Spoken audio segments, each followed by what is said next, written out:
right, guys, welcome to a brand new episode of SideQuest Podcast. Listen in and level up. I have a great episode for you today, but first, as always, let's get through the show notes. If you're not following the Facebook page, head over to Facebook, type SideQuest Fitness into the search bar, and like the page. There, you're going to get updates on podcast episodes, articles when they get posted, and you're going to get a brand new taco recipe every Tuesday for taco camp. Plus lots of other shenanigans and nerd talk throughout the week, so make sure you head over to Facebook. You can follow me on Instagram. My handle is SideQuestFM. If you want to see some cool videos and random stuff on Instagram as well, you can follow me on Instagram. Same handle, SideQuestFM. Or follow me on Snapchat, SideQuestFit. Follow me there. Send me your questions. I want to get all the questions from you, help you as much as I can on your fitness journey or your journey in life, whatever it may be. But head over to Snapchat, SideQuestFit.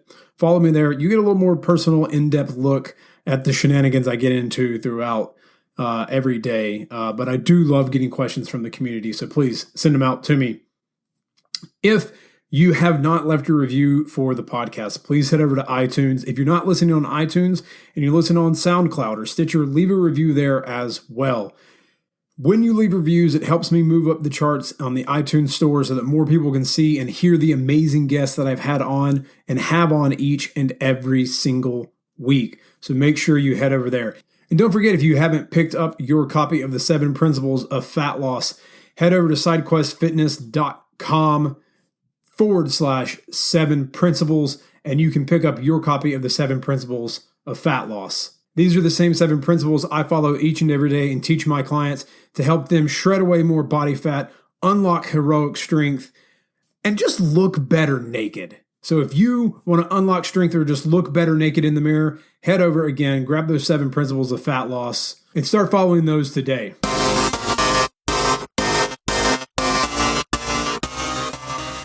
What's up, guys? Welcome to the show. So over the last few months, you have heard me talking about my online clients, and you've heard from a few of my online clients as well about what they've done on their fitness quest with me. With summer heading in, I am taking a few more clients on to help people get ready for summer, help you get ready for bikini season or swimsuit season, or maybe this is your first time. Maybe you've decided that that's it. You want to get in shape, and you need someone to help you with your journey. On your journey, you need a Gandalf and a Samwise to guide you as you head into Frodo. And I am your Gandalf and Samwise, all packed in to one. I am taking on a few more clients. If you are interested, head over to sidequestfitness.com/coach and check out the page. You can apply there. You can find out more about what coaching entails and also see some of the amazing transformations that my clients have had while working with me. So head over to sidequestfitness.com/coach and apply today.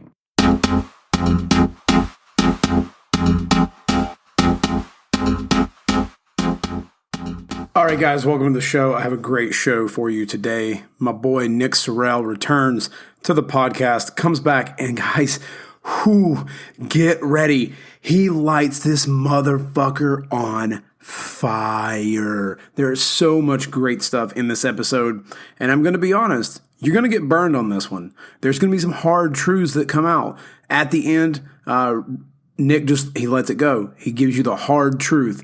So get ready, because you're about to have the truth delivered straight to you. But this is a great episode. You're going to love it. Tons of great information.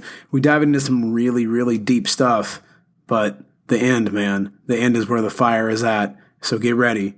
All right, I'm going to shut up. Let's get into the show in here from the one and the only Nick Sorrell. Step up and you gotta get it fitness. Host Rob at the moment and the quest is you gotta check it and wreck it. You're breaking personal records and with the help of the guests you won't be guessing on the lessons. That's a +5 fierce. Got a low-key bamf right here. You wanna meet him, there's no better way to greet him than to strike a boss pose. Take a look into the mirror. All right, guys, welcome to the show. I am breaking up the last few Coach's Corner guests that I've had on. You guys heard Adam Ali. Tanner Bays will be on soon. Whenever he can get off of Bumble and Tinder. Yeah, I called you out, B. What up?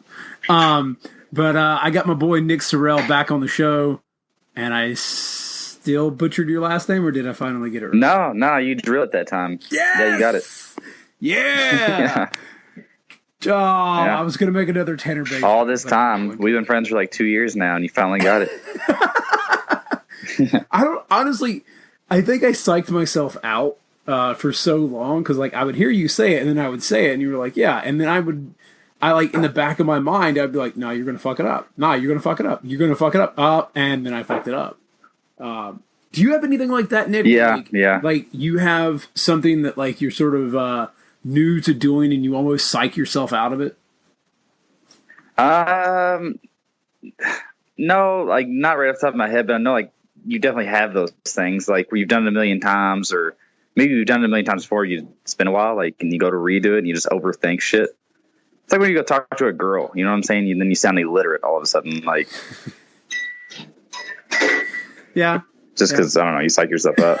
All right. Well, yeah, I mean, I think it happens in a ton of things. I mean, like, God, you put me on a basketball court, like on a free throw line, and I'm like, yeah, I feel really good. But in the back of my head, I'm like, dude, you're gonna dink it off the back. Yeah, that's actually a good example. Like free throws, especially, like when you see like LeBron, like he's worse from the free throw line than he is from the field, which not really, but he's like close. Like I think like I was listening to ESPN, and he switched his free throw form like 17 times this year. I don't really know how that consists of, but it's a lot for like a professional athlete to be doing. Just not being able to find what works. Well, that's just the thing about free throws is when I was at Carolina basketball camp, I didn't have a ritual. I just basically like got the ball and just kind of looked up at the goal and threw it up. And the coach was like, no. Take your time. You need a ritual, something that like gives you a few seconds to get yourself focused and take a look at the rim and then go. But I can't imagine like changing your ritual. Sure. But like your form, like, was he shooting left-handed, one-handed, like with his elbow? Maybe it's the ritual that he changed. I'm not sure. I was not like something about his free throw has been changed 17 times, which seems like a lot. Like, which clearly he's just overthinking it. You know what I'm saying? Yeah, yeah. Well, I'm over here criticizing the best basketball player on the planet, but whatever. Well, but I mean, you admit that it's not like you're like, hey, I could hit that fucking free throw, LeBron. Yeah. But I want to sort of stay in that vein because I know you work a lot with clients. I know you do have a few in-person clients and some group stuff, but you're doing online mostly now. But what's the one thing you notice when like you have someone come into one of your group challenges that you have? Like what's one thing they mentally psych themselves out about? You talking like online group stuff, or like you talking in person? You know what? Both. Give me both. Okay, so I think a lot of times people like just get too caught up worrying about the wrong things, worrying about macronutrient percentage as opposed to amounts, or worrying about sodium intake, or worried about what they saw on oxygen, or whatever they saw their friends show on Facebook. Or I just had a client texted me earlier, like, hey, what do you think about allulose? Apparently it's something that's in the new Quest bars or something like that. And you get all these people worrying about like, the wrong things, and they get so worried about the things that they let the things that matter slip, like their calories, their protein, their workouts. They let the big things slip because they're so worried about the other thing. That seems to be like which I'm sure it's exactly how it is with your clients. Like people just kind of, they get, I don't know, paralysis by analysis, I guess. I think in the Quest bar. I don't know if that answers your question, but yeah. No, it does. I think that is. I think in life, I almost want to equate it to relationships, but let's be honest, the little things tend to bug us more, and the little things add up. Oh God. Okay, yeah. So yeah. So like that's kind of stuff you got to keep an eye on. But I think with health and fitness, it is that way. Like you said, I had never heard of allulose, and I see the video that they have for these Quest Hero bars, which are okay. Like the vanilla caramel was like meh.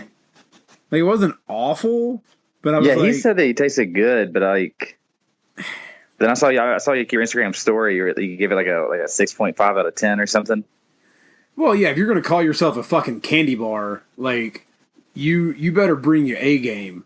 Like, is that like what they're pitching? Like that they're candy bars? Yeah, as like a healthy candy bar. And number one, I want to say this to anyone who's listening: most protein bars that were out before Quest were fucking candy bars. Yeah. Like, all of them, all the good ones anyway. What's the one? Not the like Big Chef. I don't remember the guy's name or what it's called. But there's like 17 grams of fat, like 30 grams of protein, and like. I'm sure there's like those big 100 bars, but they weren't that great. Have you ever had those? I think they're called like Supreme bars or something like that. Yeah. Those are pretty good, and they're like 400 calories. You know, right. like. But it's like it's like a fucking candy bar. It's a candy bar with protein in it. You know, like that's what it is. Yeah, but I think that's like focusing on the minutia, focusing on the little things. It's flashy. You know, there's that new that I'm just going to say aloysius. I can't even say it. I don't even know. Like, it's I literally heard about it 30 minutes ago. Like before we got on our call, I had a client text me. He's like, "Hey, what do you think of allulose?" I'm like, "I've literally never heard of it."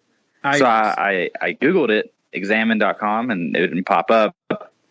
And then I just Googled to search it normally, and of course the first one's Quest, and I started to see where this is going. That he just heard about a new supplement and wanted, it's one of those things like.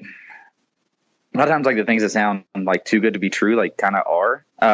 So like I know, like their big thing is that allulose is like 1/10 the calories of a gram of carbs, so it's like 0.4 calories per gram or something like that. So it's just like the same thing as like those fat blockers that people sell and stuff like that. And if you pay attention, like most of the people selling fat blockers and carb blockers and all that stuff, like specifically selling them, are not people that are super in shape themselves. So that's about all I got to say about that, but it's just like, they're like, I don't know.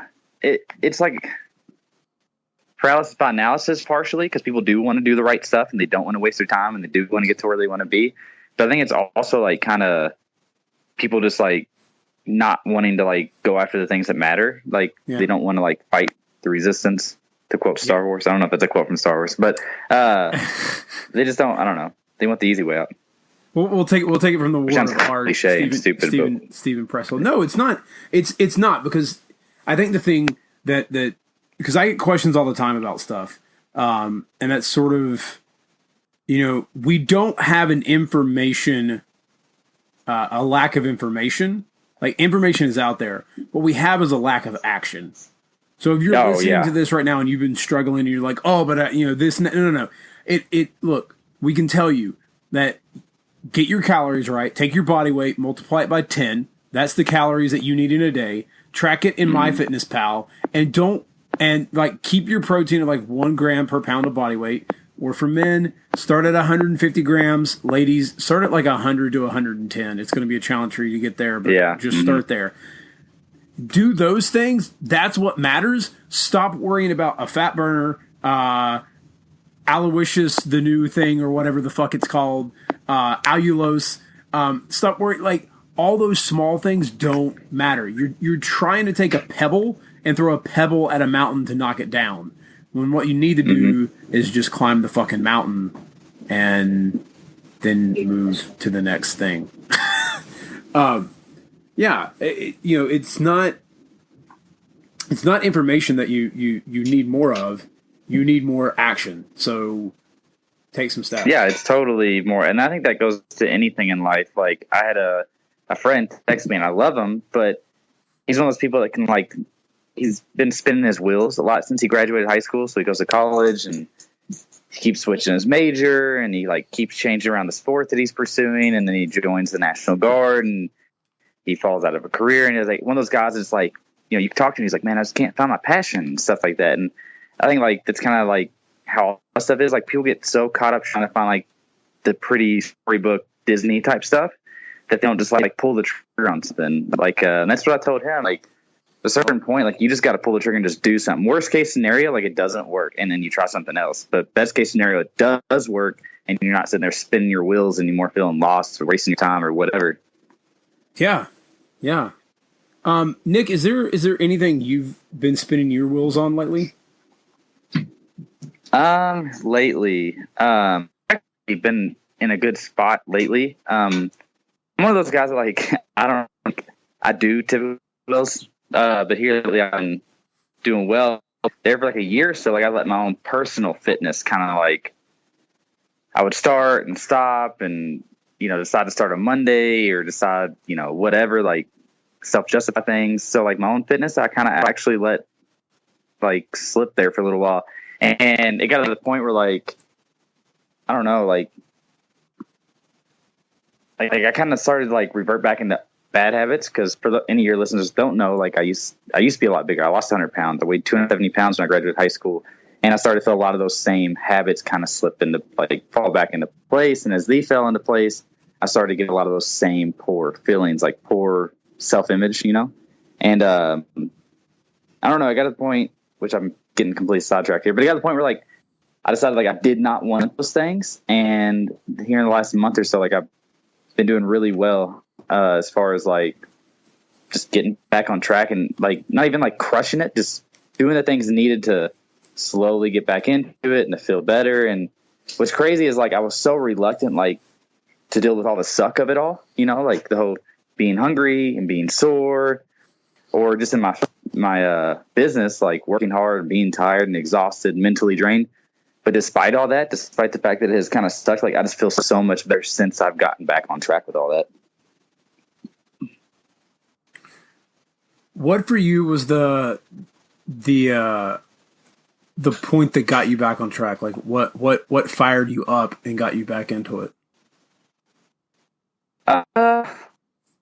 I don't know, like, cause it was so like slow happening. Like I started, like, I knew what was going on and that I was like letting other aspects of my life take priority. But like, despite that, like, I just let it happen, even though I realized what I was doing. I think I just like hit the point where I was getting hurt a lot. So like I played flag football and I was just getting injured really frequently.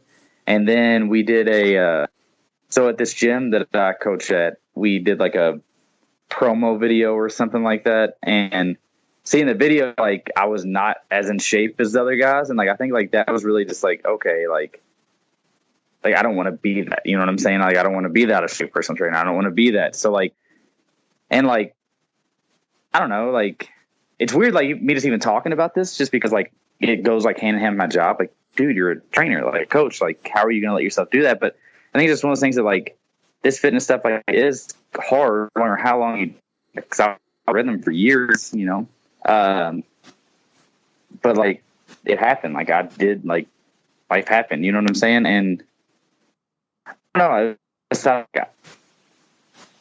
I'd rather put up with all the suck than be someone I'd be. You'd rather put up with the suck than be something you don't want to be, dude. I mean, I'm going to agree with that. Like that's yeah. I mean, we're on the same page. Yeah. But that's what I'm trying. Like just like in that group and everything. But yeah, I think that's something that is so scary to accept that you suck at something, because we all want to be good. Like, and not even in like the perfectionist sort of way, but just like you want to have those endorphins of feeling like you accomplished something, like you're competent. Yeah, I just want to feel adequate. Yeah. What's one thing you really suck at that you're trying to get better at, Nick? Oh, okay. So there's so many things going on that like it's been like little pieces here and there, but like think about like one or two. So I know like in my in-person coaching when I first got big into it, because I took like a lapse there where I was in-person coaching, I was solely online. And what's weird is I there for a long time, like the first time of the game, I thought you had to do in-person coaching to do online well. And then I started seeing people that never in-person coach do really well online. So I sort of like lost the appreciation for it.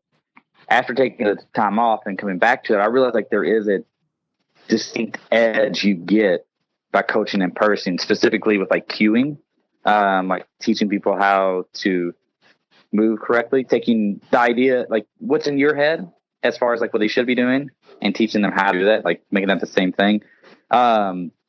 So whenever I got back into it, like I didn't have that edge anymore. Like my game was off, and I've been working about getting that back, like in sync or whatever, as far as saying the right cues to get the clients to understand how to do the movement adequately. And as far as like online and stuff like that, like I've really just been like, so like throughout my entire life, like I don't know why, but I've gotten really lucky with a bunch of different experiences. Like when I coached at U of L, the University of Louisville, or like just various other situations. Like I've gotten really lucky with opportunities, and I've always been one of those like kids who are just kind of lazy and just got by off whatever luck. I don't know. So at this point, like in my career, like I've had a bunch more lucky breaks working with people who took me underneath their wing and kind of helped my business develop. And I've been trying to like take it really, really serious because there's only so many times that I know I'm going to get lucky.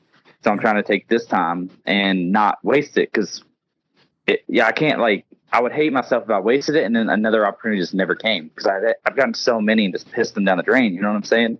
So I don't know if it's like something necessarily, maybe just taking my shit more serious, I guess is the idea. Dude, I want to roll with that. And I know that one thing with me being the podcast host is I am trying to make it less about me and always about my guests. Yeah. But that, like what you said is so fucking true. Like that's the reason, like I can't explain it to my wife. She says she gets it, but I'm not sure if she really does it. And maybe some other people don't get it. But like knowing that I didn't give my all to be an actor, like the last time I was in New York City, I went on like 2 or 3 auditions. I got one off Broadway show, and like not even like it's basically off Broadway. I could go into a long diatribe on how they determine all of that, but but anyways, so like I did a show, cool. Didn't really get anything else from the auditions, and I just got tired of the struggle and tired of getting up at like 4:30 a.m. to be at a coffee shop at like 6, and the train, and just like I hated it. I hated myself. I hated where I was in my life. I was mad at myself because I never made it as a basketball player. I wanted to play at Carolina. I didn't give it my all. I just thought if I wanted it, I would get it. So that's why, like you, dude, I'm going to give this my all. Maybe this is my last shot. Maybe I'm not lucky enough later on in my life, but I'll be damned if I don't go down swinging at this opportunity. And I want people, as you hear that, to think about that with fitness. Think about if you continue putting off where you are now. Maybe you're 26 and you're a little overweight, and you've had a conversation with yourself or with others, and you need to lose some weight, and you're like, I mean, I'm not bad. I'm not like to the point of so and so. Once I get there, then like I really need to like lose some weight. Yeah, like but legit, what are you like I think like what you just said, like if I just want it, it's gonna happen. Like that's exactly like I wanted to be an NFL player, and I remember like talking to like my brothers and stuff growing up, like, hey dude, do you think I can make it? And they're like, yeah, you're gonna make it, which is ridiculous because I was not gonna make it, but I just thought I just had this thing in my head, like if I just want something, like it'll happen. Like I just wanted that. And then I just, grew up as I got older. I just wanted to go to college and graduate. And I just wanted girls to like me. And it's one of these things, but I never really worked for them. And what's crazy is like I had so many opportunities throughout my entire life to actually like get a lot of these things, but get a lot of those things I wanted. But because I expected it just to happen because I wanted it, I never got them because I wasted the opportunity. I never like worked for it. As I felt myself getting more out of shape again, like I thought, well, whenever I just want to do it again, I'm going to jump back on. I remember thinking that multiple times, like I'm just going to wait until I'm motivated again and feeling it again because I got kind of burnt out, and then I'll fix it.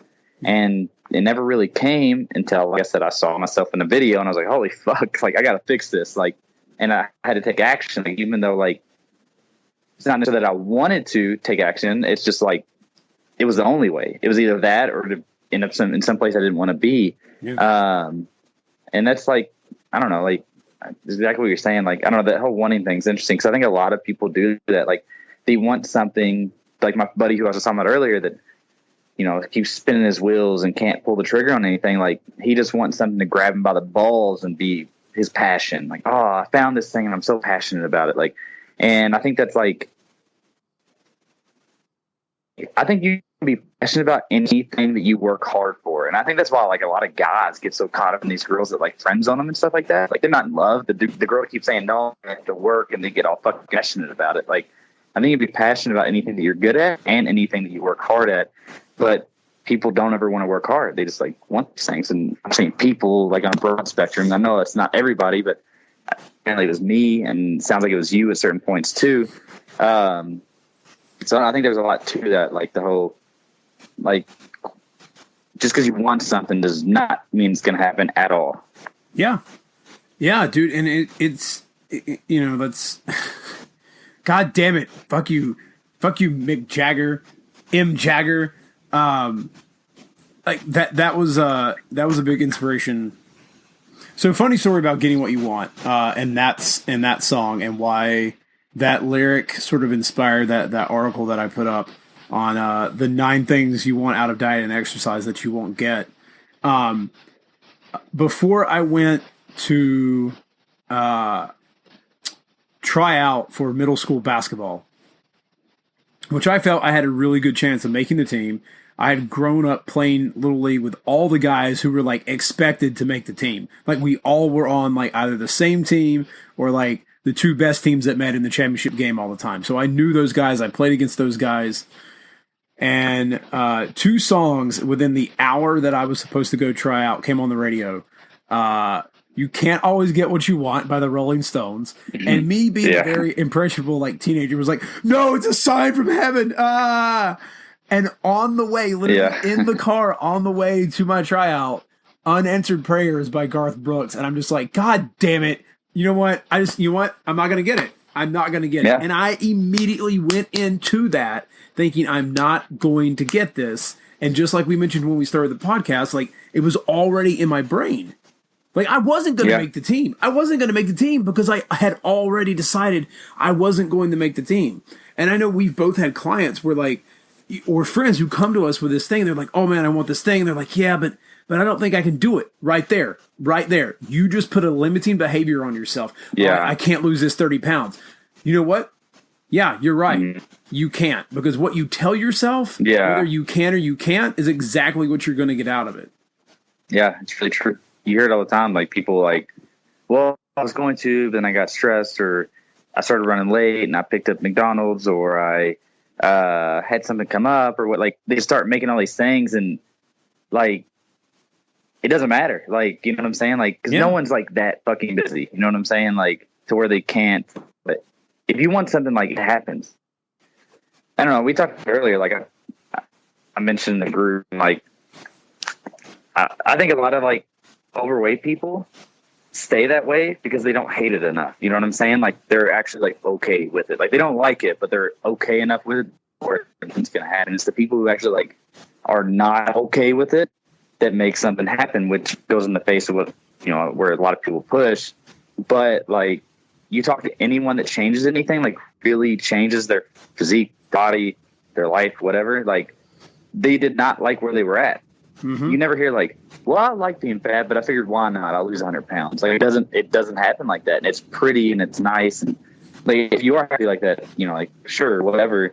But like people who actually do think that they want to make a change, like trying to accept where you're at, like that's one thing, but like being okay with staying there is not okay. I think that I will give this story, and maybe it provides some context, and I don't know, but this is just the story that came to my mind while you were talking about that. Growing up, you know, my dad was, I think the heaviest I ever saw my dad was maybe 325, maybe 350. I want to say maybe 360. Like I remember my dad being a very, very big dude. And my dad's 6'2". Like I'm kind of mad my genetics made me far shorter. You're still like a taller dude in the fitness industry though. Dude, my dad's shoulders are so fucking broad. Like my delts might look great, but like I look at my dad's shoulders and I'm like, God damn it, I could have an upper body like a fucking beast if I just had a few more inches and your build. But I remember him saying at dinner with my mom, like we'd be out to eat and he would see a guy, someone who was, and I'm talking like 450, like someone who had to be pushing well over 400 pounds, maybe close, maybe between 4 and 5. I mean, like we've seen people that obese, and I literally heard him say to my mom, "If I ever get that big, shoot me in the head." And you hear that? You hear that a lot. And all I could think was like, but Dad, you don't have to let yourself get that big. Like what? Like you can make the steps to not do that. But I think for me, I did the same. Don't want to admit that, because if you admit that it's like your fault, you know what I'm saying? Like if it ever happened, like if you admit that you were able to change things, if it happens, it's your fault, and people don't want to take fault. You know what I'm saying? Because if they're at fault, then something's wrong with them. Right. So I think people they don't want to take ownership because if things do go wrong, well, that's their fault. You know, does that make sense at all? No, it does. And I sort of where I was going with that is I think sometimes we put these, because I know I did it for myself as well, and I can only really talk about my story because that's what I know. Right. Is that like we put this far end spectrum, like this line, like if we cross this line, then it's all over with. We're done. Like, that unacceptable. And I know for me, I was like, if I get over 200 pounds, like, to me, over 200 pounds is going to put me close to where my dad was. And I've already seen what's happened with my dad and my aunts. And like, what that is, that I don't want to be like that. So if I go over 200 pounds, like, then I'm fucked. But like at like 194, I was like, oh yeah, I'm totally okay. Like I'm good. And then the day I saw 212, I flipped my fucking shit and was like, oh my God. And I didn't think I weighed 212. I thought I looked 194, but I wasn't.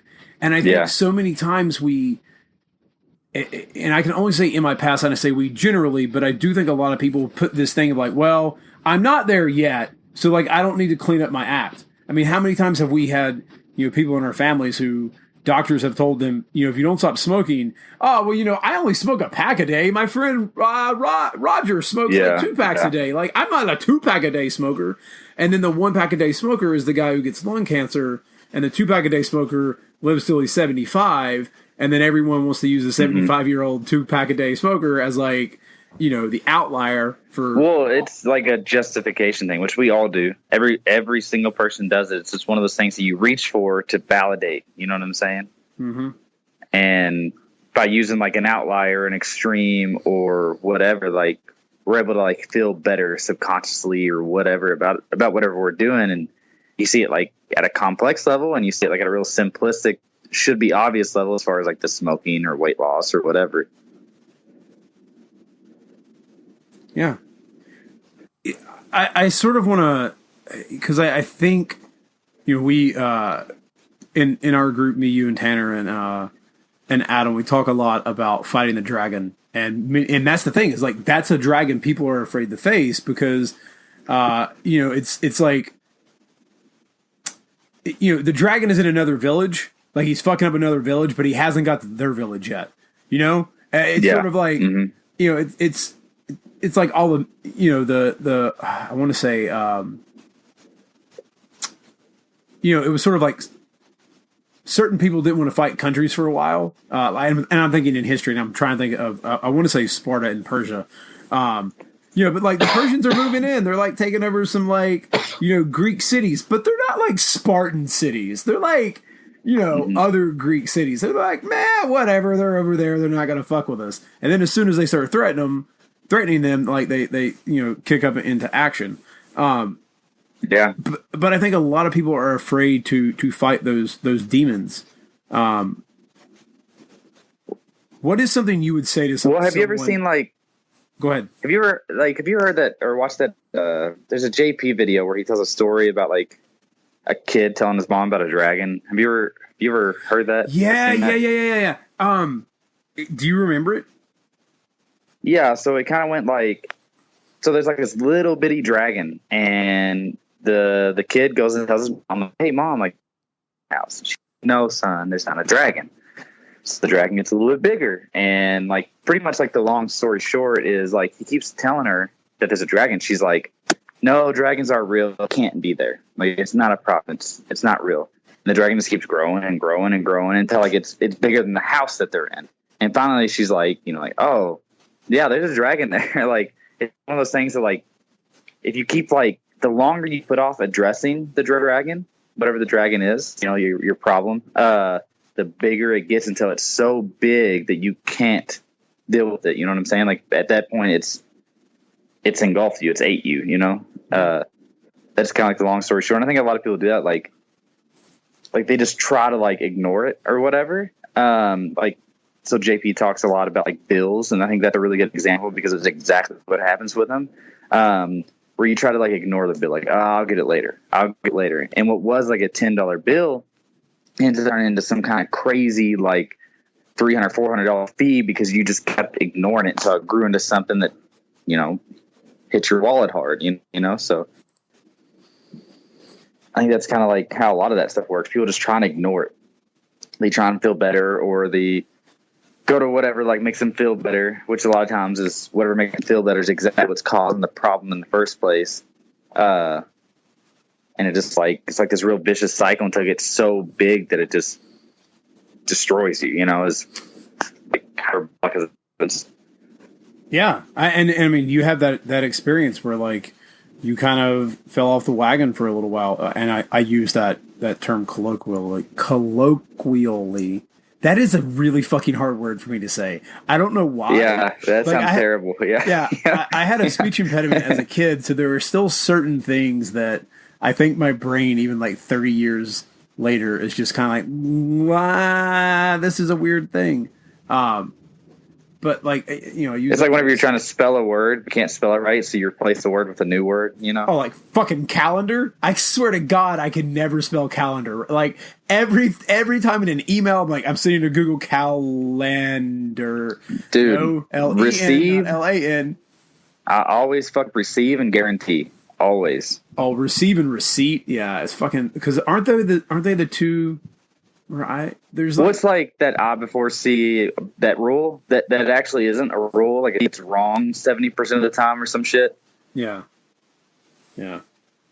Fucking English. Speaking of English. Yeah. Like me falling off the wagon. Like, exactly. Like, I just kept like, oh, I'll get it later. And then I realized, like, I saw a picture. I'm like, holy fuck, there's a dragon on screen. Like, and I couldn't ignore it at that point. And I think that's how a lot of people get, like, they keep putting things off until, they keep putting off getting a career until they're 30 years old and they're still living with their mom, or they keep putting off the diet until, they realize they're single because they can't find someone that finds them attractive, and they put off brushing teeth and going to the dentist until they realize that all their teeth have fallen out, and, like, all this other stuff. Like, these things you just keep putting off, and like we see these things and we think of them as, like, being funny, but, like, a lot of live in these things, you know what I'm saying? Like, where there's, like, something that's seriously wrong, but we just keep putting it off and, like, justifying it certain ways. Like I traditionally have never written as much as I should. Keep putting off, like, well, I'll write later, or, well, I don't have anything to say, or, well, whatever. And you keep putting these things off, and it gets to the point where, like, it gets so far gone that you're not even sure if you can catch it anymore. Like, it's just like a runaway train, and, like, can you stop it kind of deal? And I think a lot of people at that point, like, we're in weird spots because, like, it's our job is to, like, attack these things and try to figure out how to stop them. And, like, as far as weight loss, like, I've stopped it before and stuff. But a lot of people, they let these things go, and by the time they're so far gone, they don't know how to stop it. So at that point, it's just a runaway train, and they can't handle it. Like, which is weird to think, maybe for me and you, but a lot of people just, like, they can't. You know what I'm saying? At that point, like, they die unhappy, and that's fucked up to say and think about and stuff like that. But, like, a lot of people end up that way, and it's like one of those things. Like, you think about people like getting, I don't know, like, having tragedies happen to them, and you're like, oh, that must be terrible. You never think of it happening to you. No one thinks of that. Like, no one thinks of dying in a car crash. But somebody is going to be doing this. Somebody's going to die, and, like, it could be you. Like, you, I don't know. Like, these things are really, really real, but people, like, don't realize. Like, they realize they happen to tons of people, but they just don't think, oh, it's not going to happen to me. Yeah. And the truth is, like, it probably will, unless you do something. And it goes back to that action thing. You know what I'm saying? Not just wanting it not to happen or assuming it won't happen. Like, everything really comes down to action. And people, I don't know. And then, I don't know, there's like this thing, you know what I'm saying, that people just don't want to address. I kind of want to move away from that because I was going to ask you about writing, and I'm glad that you brought that up. No, because I think you are an amazing writer, and I think when you write and I see it, it's like I get really excited on the inside, because I really I love your style. I love how you create a good story. I love how like you make a really good hook and then like you put it on the right alignment. So I've totally stolen that from you. If anyone's read my stuff, dude, yeah. But it's really good because because like it's a great way to make a point because you put it. You want to know where I think I got that from? Where? So I was reading online. I was reading like a text conversation. You know, like how like yours come in on the right and theirs come in on the left. So like I started just adding that like kind of into my like writing, like for people that don't know what you're talking about, like there's alignments, in an article, like most of the time it's from left to right and it's all centered to the left. Well, I occasionally come with like my voice or an outside voice or something like that and throw it in from the right, kind of like a narrator type voice. I sure just gotten it from reading like funny text and stuff like that. I think that's genius, dude. And that's something that is completely different in the game. But you mentioned, writing for you put it off. But you do a really good job of writing like on Facebook and social. You're very concise when you do it. So why do you feel you struggle like to expand and write 1,000 words versus 140? So I think, so what happens a lot is that I get ideas as I'm doing things. So I've been going to church with my girlfriend and stuff like that, and I'll get an idea there. I'll hear something, get an idea, and I can't really just run home and do it. Or I'll be at the gym and I'll get an idea, or I'll be training people and I get an idea. So it's really easy for me in those moments to just kind of like write it in my notes or something like that. And from there, I think it's just me messing up. And later I'll go back to I have like 250 notes or something like that of like just little tidbits and thoughts and things that I never really posted. I think really where I'm messing up is I'm not taking it and fully expanding it. I'm just kind of leaving it there. I think it's really just me not like what we talked about, like kind of not taking action with it. Like I just kind of leave it and throw it in there. And every now and then I will get like, man, I need to go home and write this. And then I lose the motivation, just kind of let it go because I don't take action and lose that momentum and kind of just keep spinning my wheels in that regard. Gotcha. I think a lot of lately, actually, because I've thought about this here lately, is I've been putting off a lot until here recently. I've been having to write like lessons. I'm running like a fitness challenge right now. I've had to write lessons, and my business coach, he gives me like a deadline. Okay, we need this lesson up by this time, and I just have to do it. And I hear lately I've been struggling because like a lot of my first writing was like good, like really good, and I started to like kind of get like man, I feel like I've gotten worse or something like that. And here lately I've been writing these lessons and I haven't gotten worse. Like I think I've actually gotten better just as I've learned more. But I think like there's that fear, like I don't want to write this shit and it sucks. But that fear is exactly like, I feel like it's like one of those things is like signifier. It's the things you're afraid of. The things like you feel pushed back from are exactly the way you need to go. Like Jordan Peterson has that like quote that goes something like, the thing you want most is behind the door you want to open least, kind of thing. And pretty much saying like the thing you want to do the very least is exactly what you need to be doing. And it's like something we've all kind of felt in certain ways as far as like not wanting to do things like dreading going to the gym, dreading eating right, dreading going to class, being out and wanting to go talk to that girl, but being petrified to do so. I think all these different things that like we see them as like red, like stop signs and stuff like that, when really I think like they're direct signifiers of exactly what we should be doing. And at that point, I think it's just kind of like reading them as what they are and not just letting them, Medusa us or whatever. That's I think the big thing I've taken away from Jordan Peterson is just the touching into all of mythology that he does, and how it actually is a great archetype for just like living our life and our life in general. What for you, Nick? Like what is your Medusa? What freezes you and stops you from taking action?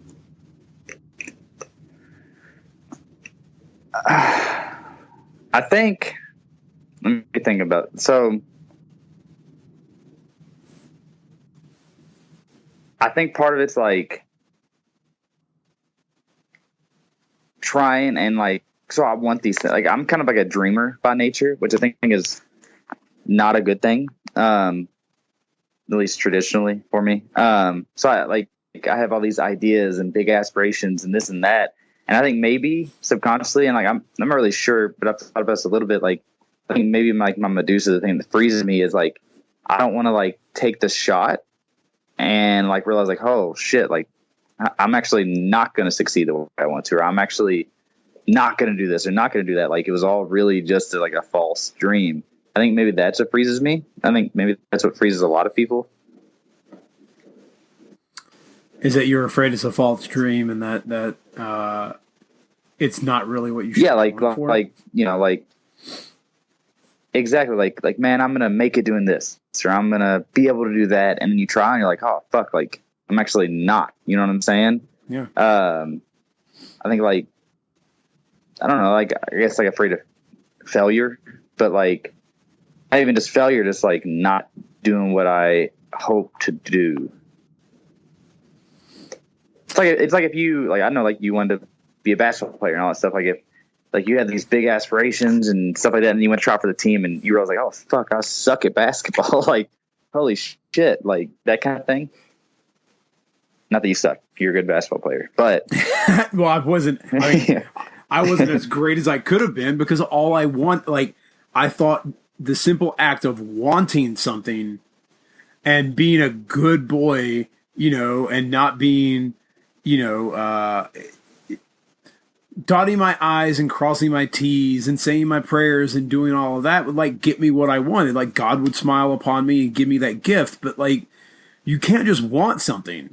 Like, you have to take action to get it. And I didn't know that as a kid. Like, I wish I knew that as a kid. And I think one thing that sort of tripped me up is, you can be anything, you can achieve your dreams, you can be anything you want to be, but no one tells you what that word be actually involves. Like, you just think if I think it, I can be it. Yeah, but there's a whole lot of work that goes into making those two letters actually come out to be. Yeah.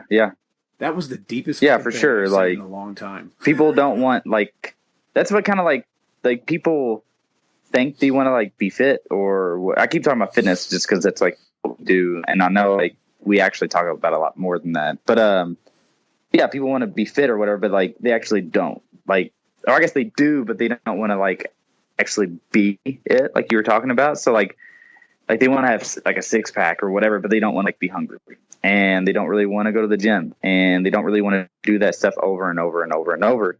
And that's kind of like everything. Like people want to, so like there's a lot of people in our field, like they want to be online entrepreneurs, but they don't really want to be broke. And that kind of is part of it at the beginning. And they want to be writers, but they don't want to sit down and get that first sentence on the page. And they want to be these big content creators with big followings, but they don't want to look stupid on camera. You know what I'm saying? Like the bigger the goal, the more it sucks at the beginning. There's like a direct inverse correlation for most people. And there's like exceptions like LeBron James that we were talking about earlier, who probably was like hitting threes from the get-go. But for most of us, like the bigger the dream, the more it's going to suck at the beginning. I think it's almost like a natural barrier. You know what I'm saying? Like just like this organic thing that happened to keep the people out who don't actually want it. You know what I'm saying? Which maybe it's not actually that, but that's like how it's happened. I mean, as much as I want to say it's very much like evolution. It kind of is. The strongest survive, Yeah. and like you can't, yes, it here. You know what? It comes down to this. And JP talks about this a lot. It comes to sacrifice. He was talking about the story of Cain and Abel, and I'm going to write about this because I've mentioned it a few times in podcasts before, but I don't know how many like people who actually read my stuff know that at one time I wanted to be a minister. Yeah. So like I have a decent understanding of biblical things, but the way he presented Cain and Abel, and Cain being upset that his sacrifice wasn't good enough, it kind of made me think about like you have two friends, who start a challenge, a weight loss challenge. And one friend makes all the right sacrifices. He stops drinking on the weekends heavily. He starts eating, more lean protein and veggies. And the other person kind of like half-asses it. They still go out and get plastered on the weekends. They don't really do as much. And then in 6 months, the one guy is like shredded and ripped. And the other guy looks better, but he doesn't look like what he wanted when his friend got exactly what he wanted. So, like, then you have things like, oh, man, you know what? You're on fucking steroids. Like, yeah, you fucking cheated. Like, you did all this. And it's like, no, you didn't make the right sacrifices. And I think that is the hardest thing to understand is that, yes, you can lose weight and you can look better naked and you can feel a lot better about yourself. You can be stronger and you can increase your health markers without ever having to, like, count calories. You can totally do that. Many systems out there help you do that. But if you want to like have some amazing transformation and you want to look like something else, if you want to look like a guy on a fitness magazine, let me tell you what you're going to have to do. One, you're going to have to bust your ass. Two, you better get really, really good with being hungry. You better understand that like you're going to be irritable. You're not going to be able to go out with your friends. You're not going to be able to eat out. You're going to have to like make sacrifices and eat the things you don't want to eat. Then you're going to have to do even crazier things like drink 3 gallons of water for like 3 straight days like every day, 3 gallons a day. Then you're going to stop drinking that water for like 24 hours, work out, and then like carb up. Yeah. So you do all this water. You're going to do a lot of things. Look at the UFC fighters who like drain all the water out of their body for a weigh-in, and then they fucking seize up. Like after the weigh-in. Have you ever seen that? Nate Green did an article like that where he went through like an MMA weight cut where you lose like 20 pounds in a day and then gain it back. Yeah. Yeah. That's like, crazy shit. But yeah, like that's what it is. Like people think they want those things. Yeah. But like they don't. They just want the magazine cover. Like they don't want all those other things. So no, you don't want it. And it sounds like mean and hard and stuff like that. But like it's true. And what's tragic, or I guess maybe not tragic, but unfair, is like to get to 10% body fat or whatever someone's goal is. Like for you, it might be way harder than it is for me, or vice versa. And like that sucks. But like it's just kind of the cards you got dealt, and that sucks because we want everybody to be like equal and have the same opportunity and stuff like that. But like sometimes like you do just get dealt shit cards, and you can either like rise to that and fight and achieve anyway, which is going to be hard as hell, or you can just let it crush you and define you. Like, oh, he was dealt shit cards, so he became a shit person.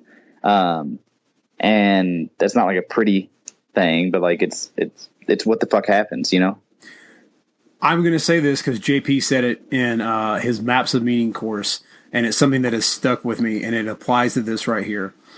If the world isn't laying itself out the way you see as acceptable, you're faced with a choice. Either the world is out to get you, or you're doing something wrong. Yeah.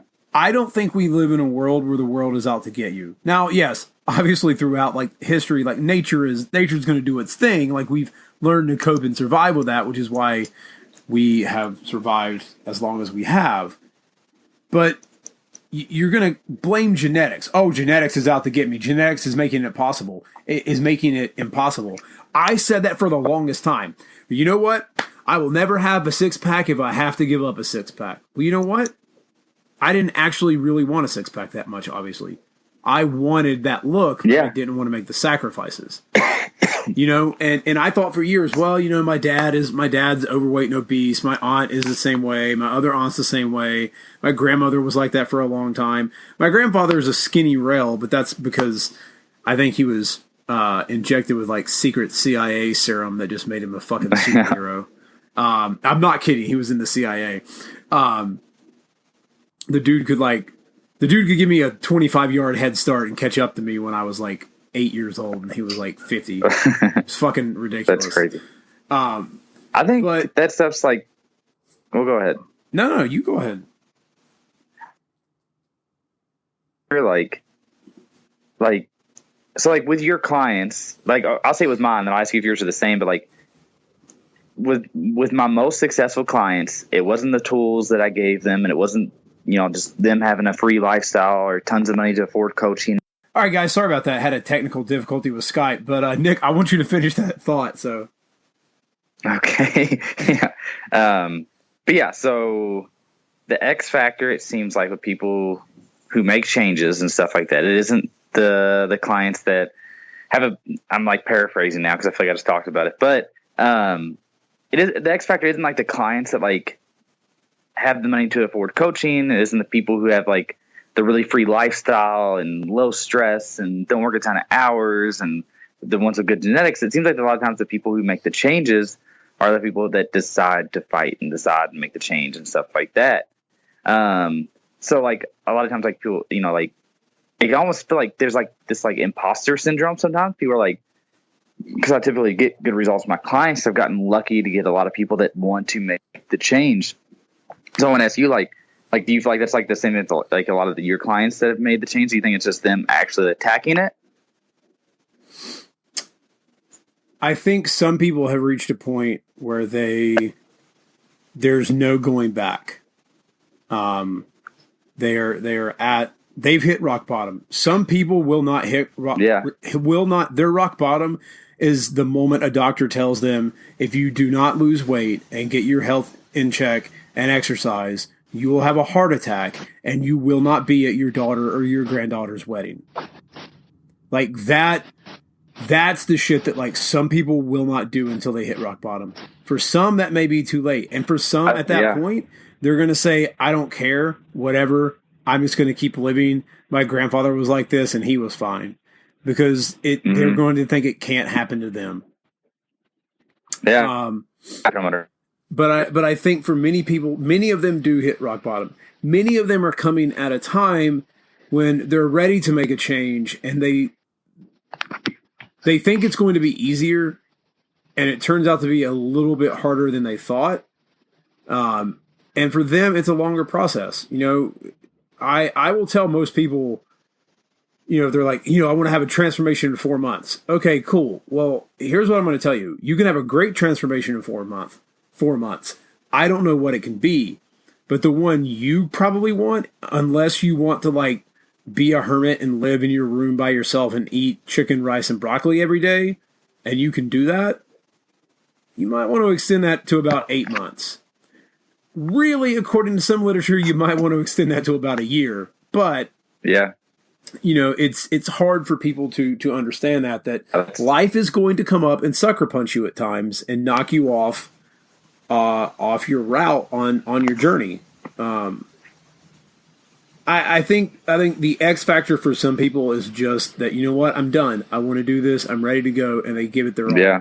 And I think the sub X factor of that is having a coach like myself or you who shows people that we are in it with them, that we are beside them, that we are going to lead them and we are going to help them, and being empathetic and showing them that they now have someone by their side to help them and they don't have to do this alone. Right. Yeah, 100%. Cool. Because I think people are like at a fragile spot when that stuff happens. You know what I'm saying? Whether they're beat down to their knees because of a health scare or because, their wife left them or whatever. And they're at like a really fragile turning point to where that's it, like they're just going to become like a shell of themselves, or things are just going to end or whatever, like in whatever way you want to take that, or they're going to stand back up and fight. And I think a lot of times having that person to hold their hand, not necessarily hold their hand, but kind of show them the way, is like a really important factor, like you said. Yep. Maybe not as important as the decision to fight, but just as important, right there with it. Yep. Yeah. Well, Nick, we're winding up here. This little second segment I had to record will be very short because overall time-wise, we're right near an hour. Is there anything you want I noticed that, to leave listeners with before we go? Anything you want to tell someone who's maybe sitting on the fence, about anything, or just a Nick Sorrell tidbit of wisdom? So I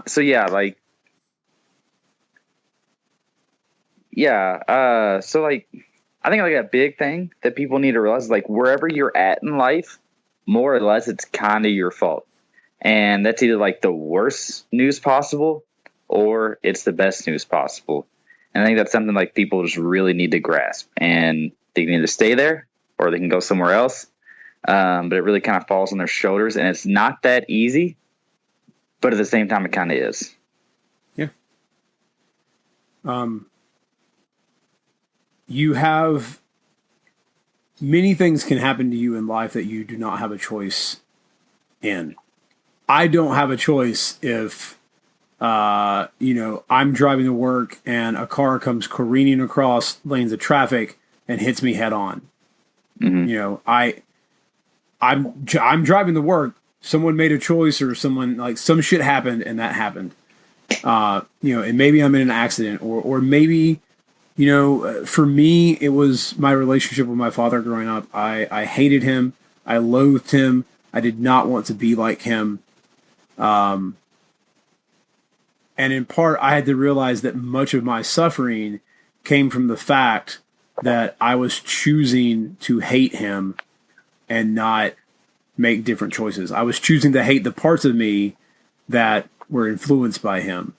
And that put me in some very bad places. And you're right that, like, life is about reacting most of the time. And even taking action on something is that you're reacting to something that you don't want to happen in the future. Like, us eating better and like exercising is me preemptively reacting to not wanting to hear a doctor say, Robbie, you need to lose weight or you're going to have a heart attack and die. So where you are in your life, yes, you could make a choice that will continue to where you are, or you can make a different choice, which could change everything. And it just comes down to you. You are responsible for your choices and what you put out into the world and the actions you make. So Nick, I love that, man. Cool. Thank you. Yeah. Guys, if you don't already follow Nick, basically on Facebook, I've tried to get, I've really lost it on Twitter. But find him, Nick Sorrell, Sorrell, and Nick. Find him on Facebook and follow Nick. Nick is an amazing one of the best writers in the fitness industry when he does put out content, but he's usually putting out really good, just pithy content on Facebook every day, and some of it is just short, sweet, and to the point, and just hits you right in the feels. So make sure you're following him on Facebook and connecting with him. So, brother, I got to thank you so much for coming back on the show, and maybe we can ring all the boys up again for another Coach's Corner sometime soon. Yeah, it'd be fun, man. Thanks for having me on. Step up and you gotta get it fitness. Host Rob at the moment, and the quest is you gotta check it and wreck it. You're breaking personal records, and with the help of the guests, you won't be guessing on the lessons. That's a +5 fierce. Got a low-key bamf right here. You wanna meet him, there's no better way to greet him than to strike a boss pose. Take a look into the mirror.